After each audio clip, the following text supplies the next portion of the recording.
Stephen, we're going to start with you. Can you just tell us, when did you know you wanted to make a film about Lance? What was it? And when was the moment when you thought, this is the project I'm going to make? Well, you better not listen to this. I read a review in the London Review of Books of a book by a man called Tyler Hamilton, who rode with Lance and took drugs with Lance, and it sounded fantastic.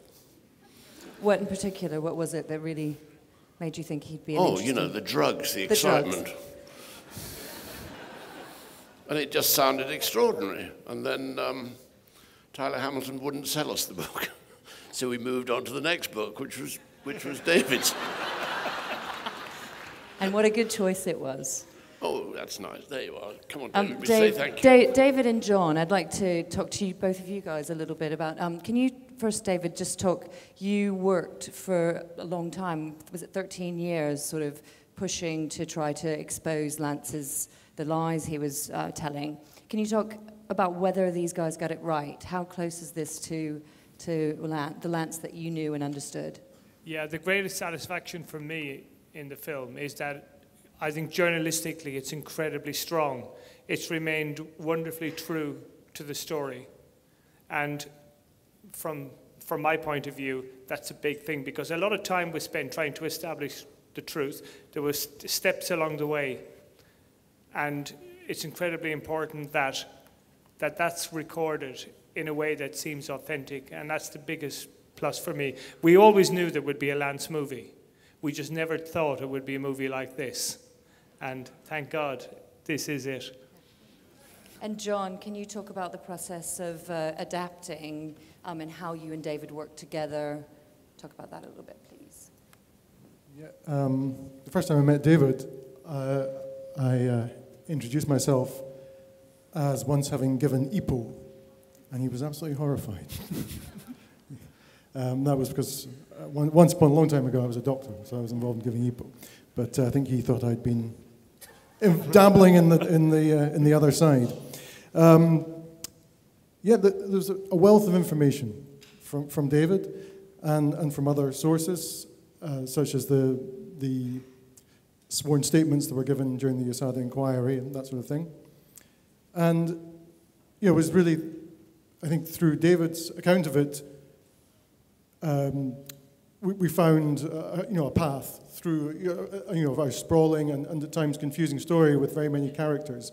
Of course, the challenge is to sort of try and represent people honestly, partly for legal reasons, but partly also because of a moral responsibility not to tar innocent people, and likewise not to miss out the guilty. And I think with David's help, that was what we tried to stick to. How early did you and Stephen alight on the structure of the narrative structure of the film, which is very sort of pacey and episodic and driving? Was that very early that you knew you wanted to create that kind of narrative structure? Steve? No, it sort of turned up in the cutting room. I was going to say about 2 weeks before the final cut. That's generally when a film finds its structure. Writing goes on in the cutting room, we always hear. Okay, great. Ben, it's just an incredible performance. You're so immersed in the character, and it's quite you're eerily brilliant as Lance. Can you talk a little bit? I mean, he's such a tricky character and sort of so cold behind the eyes sometimes. I think, David, you've written about it in interviews. How did you understand a character like this? How did you approach him as an actor? I was in very good hands. Stephen surrounded us with people who've been riding in the peloton, racing the Tour de France for years. David Miller is here, who is indispensable for making the reality of cycling palatable for people who don't even know the sport. So I think somebody like Tracy and Kate, our producers, we all banded together to make sure that the authorities on each subject were there to support us at the right time. Yeah. And did you do a great deal of research? Did you watch interviews with Lance, or was it much more about trying to understand him as a person, what was driving him? It's a mixed bag. Yeah. Because the story was living, and continues to live. His story isn't done yet. with John and Stephen and our producers and actors. We're all reading the news. New stories are coming in every day. So in terms of preparation, as much time as we were able, as deep as we could go, we pursued those paths. And Chris, your David is almost the polar opposite of Lance, and you're seeking truth, which is the opposite of what Lance is. How aware were you two, as sort of contrasting performances, of trying to sort of create that difference in what you guys were, how you guys were approaching those roles? I mean, I don't know if it. I don't know if it was. If I thought about it like I need to be the perfect contrast, but rather just to do it relatively realistically, and also bring touches of humor to it, because that seemed important to David. He just wanted himself to come across as funny and tall, he said. Well done. Yeah. Mission accomplished. How did you work with David closely on the performance? Yeah, we spoke a lot before I took it on, and then before we started shooting. I kind of, because he's a compatriot, sometimes when novels are bought, the author isn't necessarily totally behind it, so I wanted to make sure that he was, and that he was not going to be too offended by the idea of me playing him. So I managed to get in touch with him before I signed on, and then we talked at length, because there's no other way to talk to David apparently, and I learned many, many stories, and it was great. It was very useful insight. Brilliant. And Stephen, when did you start working with these two actors in those two lead roles? At what stage? When did I start working with them? Yeah. How soon did Ben come onto the project when you were working? Very early. Was he your Lance? Yeah. I can't. We had 6 weeks. 6 weeks of. Is that right? Yeah. I met him. It seemed a good idea. Very good. Very good. And with Chris, when did Chris come on? Oh, Same he was time? much more difficult because he's Irish. Actually, I remember the first meeting that I had with Stephen, and he had said that he wanted to talk to me about a project that was potentially quite controversial, but he couldn't tell me what it was about, and we needed to meet in public, or in private. So I went to his office, and he said, "What do you know about Lance Armstrong?" And your mind kind of goes in 1,000 different directions, and at that moment, I was thinking, can I play Lance Armstrong? And so I said, really interesting character, you know. How much do you know about the Irish journalist David Walsh? Now that makes more sense. And we kind of went from there. I have a Twitter question for you guys. It's from Nikita Sukdeo. She asks, have opinions for all of you, have opinions about Lance changed since the program world premiere, and does it make it easier? Does this film make it easier to understand why he did what he did? This is from an LFF audience member. I came into this project green. I didn't know much about him. To begin with, I knew that he was a cyclist. I knew that he had done good things for the cancer community, and then I knew that he was a doper and thrown under the bus. And that's about as much as I knew. What I came away with is that he raised $500 million in cancer research. And retroactively, if we look at, we can call him a doper, we can call him a liar, but if we're looking at a metaphor of war or a kingdom or an empire, which he built, he was protecting an empire that was actually saving lives in a culture that everyone was doping. You have to go down 18 riders to find a clean rider. So the complexity of his story, the easy ethics, the easy way to say, like, well, he's a bad guy, everything became much more gray. The deeper you study this story, the grayer it gets. Yeah. And David, do you want Yeah, I mean, one of the really interesting things about the film from my point of view, and I've seen quite a number of kind of screenings now, and I've spoken to lots of people who've watched it, and I've been terribly surprised by people coming out and saying, I didn't quite know how I felt about Lance going into the film, but coming out of it, I quite liked him.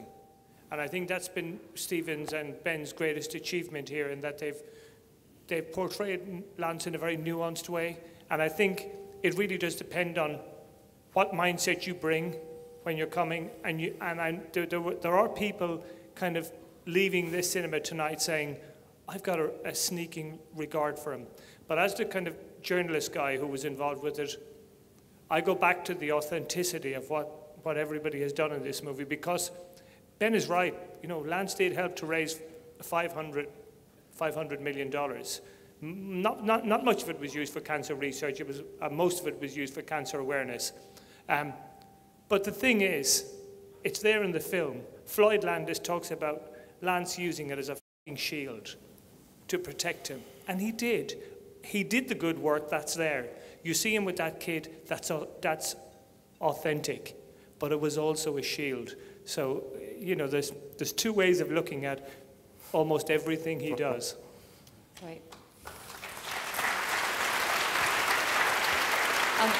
Stephen, the cycling, this is for Ben and Stephen. I'd love to hear you talk about the cycling, because it is incredibly thrilling. I mean, you sort of stop breathing in some of those sequences. How did you approach this? It's an action film. It's an incredible, pacey, pulsating action film. Did you do some of the riding, Ben? How much did you have to train? I was just drinking and smoking. and taking drugs. Mostly taking drugs. Did they work? They did. Speaking of, I have read, and you can confirm if this is true, that you, in approaching the role, that you did try some of the performance-enhancing drugs to see what it was that Lance was going through. Is this the case? And if so, what did you discover about what that might have done to Lance's personality? It's in the newspaper. Yeah. We come into any job, hopefully, naively, and the greatest joy of the job is to ask questions and say, I don't know anything about this, and getting to meet specialists, and that is the great joy of cinema, is that it's a collaboration. So I got to learn about cycling by the pros. I got to learn about nutrition by the pros. I got to work with Lance Armstrong's mechanic. It was an immersive experience. As I asked more questions, I made a calculated risk under doctor supervision to explore on a physical level part of what this story is after. It was a personal choice. I don't recommend it. They work. Drugs work. You heard it here first. Kids.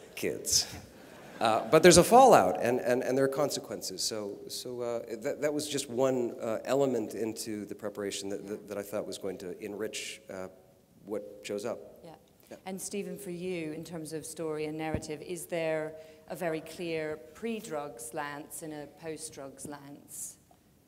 Well, clearly, yes, I guess so, and that's why the incident in the hospital is of importance, because that's sort of, you eventually work out the timing of when he first must have taken EPO is central to the whole thing, and that's what the US prosecutors are working on now, trying to get the hospital records. Yeah.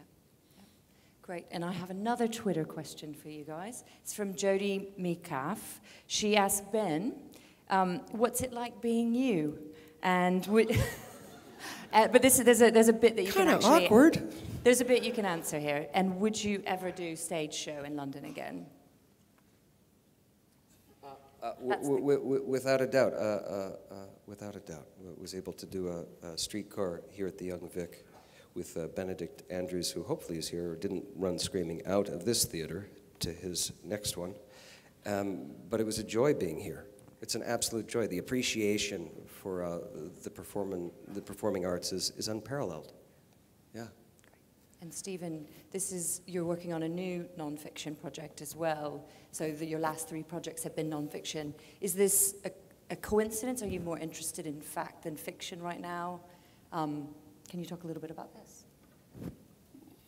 Well, I suppose, well, when you put it like that, I suppose, the woman, I'm making a film about a woman called Florence Foster Jenkins, who did exist. In my mind, it's all fiction. On that note. I hadn't really thought about it before. Well, thank you guys. That's all we have time for, but thank you so much for tonight's gala screening.